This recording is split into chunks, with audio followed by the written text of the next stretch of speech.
Inilah wajah pejuang tentera utara Pakistan yang telah berjaya menembak jatuh 4 biji kapal pejuang tentera India.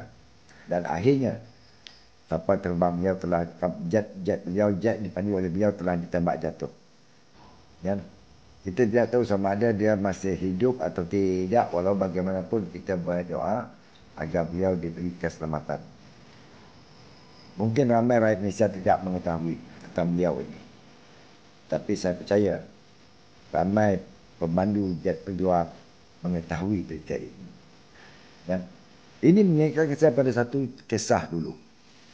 Iaitu pada tahun 60-an, kalau tak silap lah 70-an. Masa itu saya masih kanak-kanak. Seorang wanita Palestin bernama Laila Khalid telah berjaya merampas sebuah kapal terbang. Dan berita itu telah menjadi masyhur. Ya. Dan Laila Khalid sekarang telah berumur 80 tahun, di mana beliau lahir pada 1944. Pada itulah gigihnya seorang wanita yang tangan lembut membuat ayunan buai dapat menggoncang bumi.